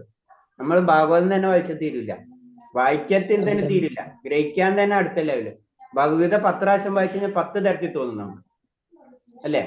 ഭഗവത്ഗീത 2 പ്രാവശ്യം വായിച്ചു നോക്കും, 2 2ആയിട്ട് തോന്നും, 3 പ്രാവശ്യം 3 ഭഗവത്ഗീതയിൽ ഒരു ഇതുണ്ട്, സർവധർമ്മ പരിത്യജ മാമേകം ശരണം വ്രജ അഹം ത്വം സർവപാപേഭ്യോ മോക്ഷയിഷ്യാമി മാ ശുചിഃ. ഒരു സ്ഥലത്ത് ഭഗവാൻ ഇങ്ങനെ പറഞ്ഞ എല്ലാ ധർമ്മത്തിലെയും എന്ന് പറഞ്ഞ നമ്മളെ എല്ലാ ഭൗതിക കാര്യങ്ങളും ഉപേക്ഷിച്ചിട്ട് ഭഗവാനിലേക്കാണ്. പക്ഷെ വേറൊരു ദിക്കില് പറയുന്നത് ഭഗവാൻ വേറെ തരത്തിലാ പറയണത്. ഇപ്പൊ നമ്മളോട് എല്ലാം ഉപേക്ഷിക്കാനും പറയും, പക്ഷെ പിന്നെ നമ്മളെല്ലാം സ്വീകരിക്കാനും പറയും. അതിന് പറഞ്ഞു കുറെ പ്രാവശ്യം വായിക്കുമ്പോഴോ നമുക്ക് അതിന്റെ കാര്യങ്ങൾ മനസ്സിലാവുള്ളൂ എന്ന് പറഞ്ഞു. ആദ്യം കർമ്മയോഗത്തിൽ പറയും, കർമ്മം നമ്മൾ ചെയ്യണം എന്ന് പറയാം, അല്ലെ? ലാസ്റ്റ് ഭാഗം പറഞ്ഞ അല്ലാതെ ഉപേക്ഷിക്കും. ഇതെങ്ങനെ ഒരു വ്യക്തിയും 2 എണ്ണം പറഞ്ഞു എന്നൊക്കെ നമുക്ക് ചോദിക്കാം. ഇതൊക്കെ നമുക്ക് കുറെ വായിച്ചല്ലേ, അതിന് പറഞ്ഞു ഇത് തന്നെ നമുക്ക് മനസ്സിലാവില്ല. ഭാഗവതം അത് വായിച്ചാൽ തന്നെ തീരില്ല. നമ്മളിതിൽ 18 ബുക്ക് ഉണ്ട്, വലിയ അത് മുഴുവൻ വായിച്ചു തരും, പിന്നല്ലേ മനസ്സിലാക്കേണ്ടത്. അപ്പൊ ഇത് തന്നെ നമ്മൾ തീർക്കാം. അത് കഴിഞ്ഞിട്ട് നമുക്ക് അടുത്ത സ്റ്റെപ്പിലേക്ക് കയറാം. ശ്രീമദ് ഭാഗവതത്തിൽ 7-ാം സ്കന്ധം 13:8 പറയുന്നുണ്ട്, സന്യാസം സ്വീകരിച്ചാൽ അയോഗ്യരെ ശിഷ്യന്മാരായി സ്വീകരിക്കരുതേ. യഥാർത്ഥത്തിൽ കൃഷ്ണബോധം അന്വേഷിച്ചെത്തിയവനോ ശിഷ്യത്വം നേടി വന്നിരിക്കുന്നതാണ് എന്ന് സന്യാസം അയാളെ പരീക്ഷിച്ചറിയണം. അതല്ല ലക്ഷ്യമെങ്കിൽ അയാളെ സ്വീകരിക്കരുത്. ആചാര്യന്മാർക്കുള്ള ഒരു കാര്യം കൂടെ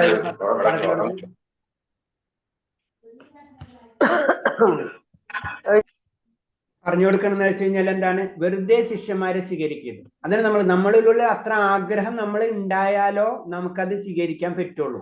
അപ്പൊ ആചാര്യന്മാരോട് പറഞ്ഞ അവരെ പരീക്ഷിച്ച് തന്നെ നോക്കണം, അവർക്കത് ആഗ്രഹമുണ്ടോ ഇല്ലേ, അല്ലേ? അങ്ങാ മാത്രമേ അവരെ ശിഷ്യന്മാരായിട്ട് സ്വീകരിക്കേണ്ട ആവശ്യമുള്ളൂ. കാരണം അത് വെറുതെ അല്ലെങ്കിൽ ഫെയിലറാ. അതേപോലെ തന്നെ യഥാർത്ഥ ആത്മീയ ഗുരുവിന് പാണ്ഡിത്യ പ്രകടനത്തിന് വേണ്ടി ഏറെ പുസ്തകങ്ങൾ വായിക്കേണ്ടതില്ല.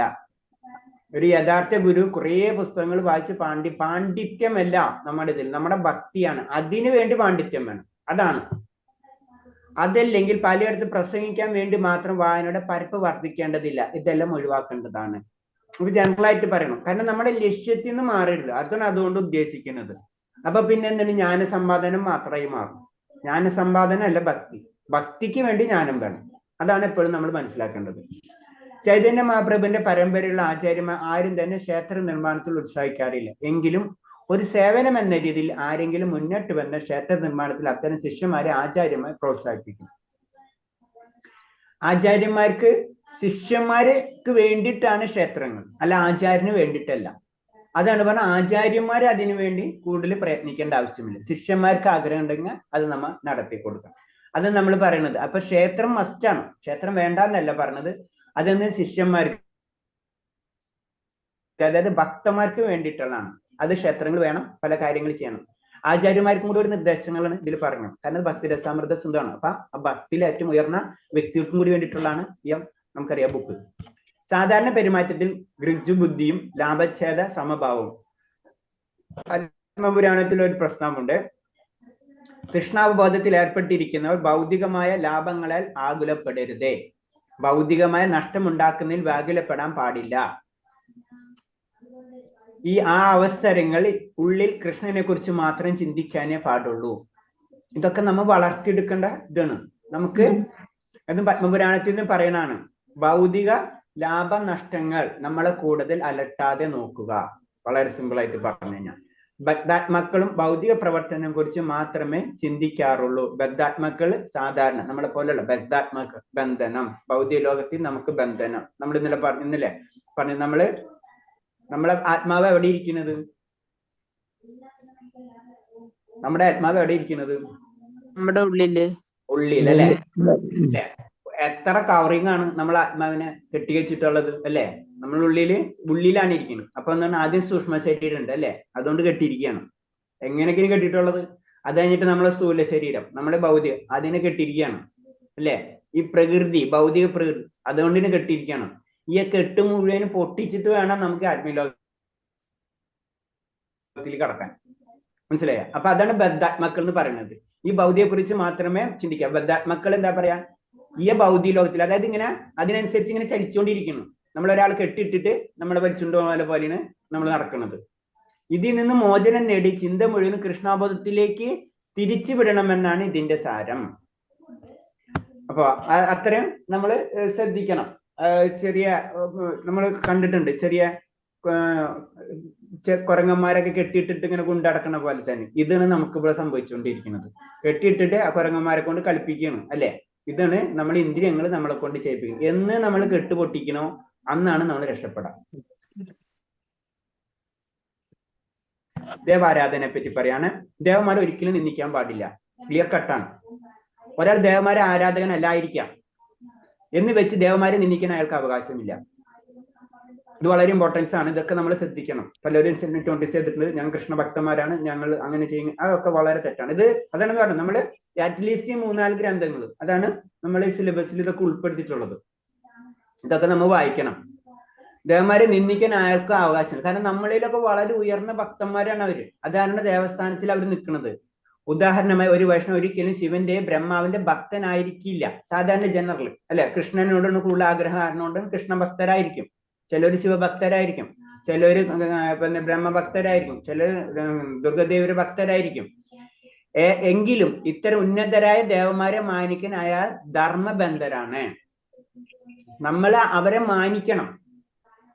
ഭക്തം വേറെ, മാനിക്കൽ വേറെ. ഇത് രണ്ടും രണ്ടാണ്. അവരെ നമ്മൾ മാനിച്ചിരിക്കണം. ഞാൻ കൃഷ്ണഭക്തനാണ് അതല്ല, അവരെ നമ്മൾ മാനിക്കണം. ഒരു വിഷമമില്ല, അത് ചെയ്യണം എന്ന് തന്നെയാണ് പറയുന്നത് ദേവാരാധന. പക്ഷെ നമ്മുടെ ലക്ഷ്യം അൾട്ടിമേറ്റ് എന്താണ്? ഭഗവാന്റെ ശരണം മാത്രമായിരിക്കണം. നമ്മൾ അവിടെ പ്രാർത്ഥിക്കുന്നതും ഭക്തി തരണമെന്ന് തന്നെയാണ് നമ്മൾ പ്രാർത്ഥനയിൽ പോകണ്ടെന്ന് പറയുന്നത്. ജീവചൈതന്യം ഒന്നിനെയും വേദനിപ്പിക്കരുത്. മഹാഭാരതം പറയുന്നു, ജീവചൈതന്യങ്ങൾ ഒന്നിനും ഒരു തരത്തിൽ വിഷമം ഉണ്ടാകാതെ സ്നേഹമുള്ള പിതാവ് സന്താനങ്ങൾ എന്ന പോലെ പെരുമാറുന്ന ശുദ്ധഹൃദയനായ മനുഷ്യൻ അതിവേഗത്തിൽ ഭഗവാന് പ്രിയങ്കരനായി തീരുന്നു. ഇതാണ് നമ്മൾ അഹിംസയിലെ പാട്ട്. നമ്മളതിൽ എങ്ങനെ അഹിംസ വന്നത് നമ്മുടെ വിശ്വാസത്തില്, ഇതാണ് ഇതിൽ പറയുന്നത്. ഒരിക്കലും നമ്മൾ എന്താണ് ജീവചൈതന്യങ്ങളെ, വളരെ സിമ്പിളാണ്. നമ്മള് പറഞ്ഞിട്ടുണ്ട്. കാരണം എന്ന് വെച്ച് കഴിഞ്ഞാല് നമ്മുടെ വീട്ടിൽ ഇപ്പൊ 3 കുട്ടികൾ ഉണ്ടെന്ന് വെക്കാം, അല്ലെ? 3 കുട്ടികളില് ഒരു കുട്ടിക്ക് അത്ര സുഖമില്ല എന്ന് വെച്ച് കഴിഞ്ഞാൽ അവനെ നമുക്ക് കൂടുതൽ ഇഷ്ടമായിരിക്കും. മറ്റുള്ളവരെ മറ്റേ മൂത്തനോ രണ്ടാമത്തവനോ ആ കുട്ടീനെ എന്തെങ്കിലും പറഞ്ഞു കഴിഞ്ഞാൽ അവന് ഇല്ലാത്ത ചീത്ത കൊടുക്കില്ല, അല്ലേ? ഇല്ലേ? നമ്മൾ അങ്ങനെയല്ലേ ചെയ്യുക. ആ കുട്ടിക്ക് എന്തെങ്കിലും അസുഖം എന്തെങ്കിലും ആയിക്കോട്ടെ, അല്ലെങ്കിൽ അവന് ആ കുട്ടീനോടായിരിക്കും കൂടുതൽ ഇഷ്ടമായിരിക്കും. അല്ലെങ്കിൽ ഇളയ കുട്ടി, ഏറ്റവും ഇളയ കുട്ടീനോടായിരിക്കും ഇഷ്ടം. കാരണം അവൻ ഏറ്റവും ചെറുതാണ്, അല്ലേ? അതുകൊണ്ട് ഇളയ കുട്ടീനോട് ഇഷ്ടമായിരിക്കും, അല്ലേ? സാധാരണ രീതിയിലുള്ള കാര്യം. ഇത് തന്നെയാണ് ഭഗവാന് മറ്റുള്ള ജീവികളോട്. അതാണ് നമ്മൾ ശ്രദ്ധിക്കേണ്ടത്. അതാണ് നമ്മൾ അഹിംസവാദികളായി തീരാൻ കാരണം. കാരണം ആ കുട്ടികൾ ഉപദ്രവിച്ചു കഴിഞ്ഞാൽ ആ ജീവജാലങ്ങൾക്ക് അവർക്ക് അതിനുള്ള ബുദ്ധിയില്ല. നമുക്ക് ബുദ്ധിയുണ്ട്, അവരെന്ത് വേണമെങ്കിലും ചെയ്യാം. നമ്മൾ ചെയ്യുകയാണെങ്കിൽ ആ വഴക്ക് നമുക്ക് കിട്ടും ഭഗവാനിലേക്ക്. അതാണ് പറഞ്ഞത്. അങ്ങനെ എല്ലാ ജീവികളെയും ഒരേപോലെ കാണുന്ന വ്യക്തിക്ക് ഭഗവാനിലേക്ക് അതിവേഗം അടുക്കാൻ കഴിയും. ഹരേ കൃഷ്ണ.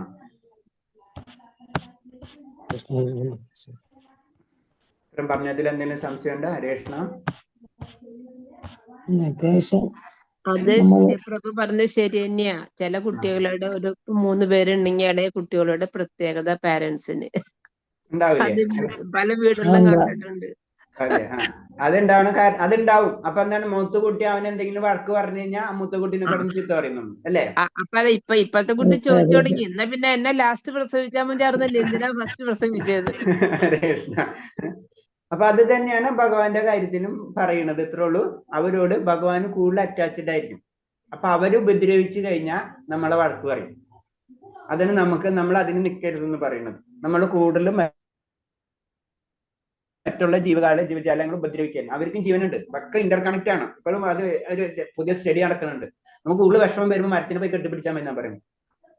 മനസ്സിലായി? ഒക്കെ ഇന്റർ കണക്റ്റഡ് ആണ്. ജീവജാലങ്ങള് നമ്മളെ വിഷമം അവർക്ക് മനസ്സിലാവും. ഒക്കെ ജീവാത്മാക്കളല്ലേ? അല്ല, അല്ലെങ്കിൽ അമ്പലത്തിൽ പോയിരുന്ന കുറച്ചു നേരം ധ്യാനിച്ചാൽ മതി. കുറച്ചു നേരം നാമമില്ല, കുറച്ചു നേരം നാമമില്ല. അതൊരു ആചാര്യൻ ഭഗവത് സപ്താഹത്തിൽ പറഞ്ഞിരുന്നു. അല്ലാണ്ട് വിഷമം വരുവാണ് ഒന്നിലും നിങ്ങൾ നിങ്ങളുടെ വീട്ടിൽ തന്നെ മുറി അടച്ചിട്ട് ഭഗവാന്റെ അടുത്ത് ഭഗവാന്റെ ഒരു ഫോട്ടോ നോക്കി ധ്യാനിച്ച് അവിടെ ഇരുന്നാ മതി. അതെ, അപ്പൊ ഒരു 10 മിനിറ്റ് കഴിയുമ്പോൾ നമ്മുടെ വിഷമത്തിനൊക്കെ ഒരു അറുതി, നമുക്ക് ഒരു സമാധാനം കിട്ടും. അതെ, അല്ലെങ്കിൽ അല്ലെങ്കിൽ 10 മിനിറ്റ് പുറത്ത്, കുറച്ച് അരമണിക്കൂർ ഒന്ന് പുറത്തു പോയി ഒന്ന് അമ്പലങ്ങളിലോ എവിടെങ്കിലുമൊക്കെ കുറച്ച് 10 മിനിറ്റ് പോയി ധ്യാനിക്കുക, മെഡിറ്റേഷൻ ചെയ്യുക, കുറച്ച് നേരം ഭഗവാന്റെ കുറച്ച് ശ്ലോകങ്ങളൊക്കെ ചെല്ലുക, അങ്ങനെ മനസ്സിനെ ഉയർത്താൻ നോക്കുക. നാമം ജപിച്ചാൽ കുറെ മാറ്റങ്ങൾ വരും. അതെ, നാമം ജപിക്കുക. അല്ലെങ്കിൽ നമ്മൾ പുറത്ത്, നമ്മൾ പറയില്ലേ, നമ്മളെ എനർജി എന്ന് നമ്മൾ കഴിക്കുന്ന ഭക്ഷണത്തിൽ കൂടെ മാത്രമല്ല നമുക്ക് എനർജി എടുക്കണം. നമ്മൾ നടക്കണ ഭൂമി ദേവി അല്ലെ, അതിൽ കൂടി നമുക്ക് എനർജി കിട്ടുന്നുണ്ട്. അത് നമ്മൾ പക്ഷിമൃഗാദികള്, അപ്പൊ അതൊക്കെ സിസ്റ്റം ഒക്കെ ഇപ്പൊ സയൻസ് ഇങ്ങനെ ഓരോന്നോരോന്ന് ഡെവലപ്പ് ആയിക്കൊണ്ടിരിക്കുക, ഒക്കെ കണ്ടുപിടിക്കുകയാണ്. അവരെ ശബ്ദങ്ങളൊക്കെ റെക്കോർഡ് ചെയ്യാൻ തുടങ്ങി. അവർ സംസാരിക്കുന്നുണ്ട് ഓരോ ഋതം. നമ്മൾ ചില സ്ഥലത്ത് നമ്മുടെ ആചാര്യന്മാര് പണ്ട് പറയുന്ന കാര്യങ്ങൾ ഇന്ന് ശാസ്ത്രീയമായി കണ്ടുപിടിക്കുമ്പോൾ എല്ലാവർക്കും താല്പര്യം വരണം. മനസ്സിലായ? അപ്പൊ ഒരു സസ്യങ്ങൾ തമ്മിൽ ഇന്റർ കണക്ഷൻ ഉള്ളത്, അവരെ ശബ്ദങ്ങൾ, അതൊക്കെ ഫൈൻഡ് ഔട്ട് ചെയ്യുമ്പോൾ അപ്പൊ അതിന്റെ സീക്വൻസ്, അതിന് ചില സ്ഥലത്ത് ചെല്ലുമ്പോൾ നമ്മൾ അറിയാണ്ട് തന്നെ നമുക്ക് എനർജൈസ് ചെയ്യണം. നമ്മൾ ക്ഷേത്രങ്ങളിൽ പോകുമ്പോ അങ്ങനത്തെ ചുറ്റുപാട്, തുളസി ഇതൊക്കെ വരുമ്പോൾ അതിന്റെ സൗണ്ട്, അതിനൊക്കെ ഉണ്ട്, ഒരു സൗണ്ട് ഒക്കെ ഉണ്ട് അതിനൊക്കെ. അതൊക്കെ നമുക്ക് കിട്ടും. ഇതൊക്കെ ഇന്റർ കണക്റ്റഡ് ആണ്. ബോധമുണ്ടായിടും വൃക്ഷങ്ങൾക്കും. ഓക്കെ, വേറെ ഇതിൽ വല്ല സംശയങ്ങളുണ്ട്? അപ്പൊ ഇതിൽ മെയിൻ ആയിട്ട് പറഞ്ഞിട്ടുള്ള കുറെ സ്റ്റെപ്പുകൾ നമുക്ക് പറഞ്ഞു. പല സ്കന്ദ പുരാണം, അത് ഭവിഷ്യ പുരാണം, അങ്ങനെ പല പുരാണങ്ങളിലെ കുറെ പോയിന്റ്സുകൾ കണക്ട് ചെയ്ത് നമുക്ക് പറഞ്ഞു തന്നിരിക്കുകയാണ്. അതായത് ഭക്തിയിലേക്ക് ഉയർത്തേണ്ട രീതികൾ എന്തൊക്കെയാണ്, ഭക്തിയിൽ നമ്മൾ ചെയ്യണം. ഏകാദേശം അനുഷ്ഠിക്കുക, മധുരവാസം അല്ലെങ്കിൽ ആത്മീയ കേന്ദ്രങ്ങളിൽ താമസിക്കുക, പിന്നെ ആവശ്യമുള്ളത് സ്വീകരിക്കുക, ഇങ്ങനെ കുറെ സ്റ്റെപ്പുകൾ. അതെ, നമ്മള് പുസ്തകങ്ങൾ മാത്രം ഭാഗവതം, ഭഗവത്ഗീത, ചൈതന്യ പ്രഭു ഇത് മാത്രം അധികം പുസ്തകങ്ങൾ വായിക്കാതെ കുറച്ച് പുസ്തകങ്ങൾ മാത്രം. അതെ, കൂടുതൽ നമുക്ക് അതിനുള്ള സമയം ഉണ്ടോക്കെയാണെങ്കിൽ ഓക്കെ. സമയമില്ല പ്രഭു, ഇതന്നെ പഠിക്കാൻ പറ്റണില്ല. ആചാര്യമാരെ ലെവലിലെന്ന് വെച്ചാൽ നമുക്ക് എല്ലാതും പഠിക്കാം, എല്ലാതും വായിക്കാം, ഒരു കുഴപ്പമില്ല. അവർക്ക് അത് സത്യം അസത്യമൊക്കെ മനസ്സിലാക്കാനുള്ള കഴിവെത്തിയിട്ടുണ്ടാവും. അപ്പൊ അതിലവർ സ്കോളേഴ്സ് ആണ്. അപ്പൊ അവരൊന്നും പഠിക്കാണ്ടല്ലല്ലോ നമുക്കിത് പറഞ്ഞു തരുന്നത്. അവര് ജീവിതം തന്നെ അതിന് മാറ്റി വെച്ചിട്ടുള്ളതാണ്. അതാണ് അവരിഷ്ടവും. പക്ഷെ നമുക്കെന്ന് പറഞ്ഞാൽ പല ഇഷ്ടത്തിൽ ഒരു ഇഷ്ടം മാത്രമാണിത്. അതാണ് പ്രോബ്ലം. ചില ആൾക്കാർക്ക് അതുമില്ല. അവർക്ക് അവരിഷ്ടം അതിൽ തന്നെ ഇഷ്ടത്തിന് മൂന്നായിട്ട് വീണ്ടും തിരിക്കുകയാണ്. സാത്വികമായിട്ടുള്ള ഇഷ്ടം, രജോ ഗുണമായിട്ടുള്ള ഇഷ്ടം, തമോ ഗുണമായിട്ടുള്ള ഇഷ്ടം, അത് അവരിഷ്ടം. തമോ ഗുണം ലഹരി പദാർത്ഥങ്ങൾ ഉപയോഗിച്ച് അതിഷ്ടം, സാത്വിക ഗുണം അത് അവരിഷ്ടം. അങ്ങനെ പല ഗുണങ്ങളിൽ തന്നെ തിരിക്കാം. ഓക്കെ, ഹരേഷ്ണ, നമുക്ക് വേറെ എന്തെങ്കിലും ഉണ്ടോ സംശയങ്ങള്? ക്വസ്റ്റ്യൻ ആൻസർ നാളെ നോക്കാം. അപ്പൊ ഒന്ന് നോട്ട് ചെയ്ത് വന്നിരിക്കും കേട്ടാ. ഹരേഷ്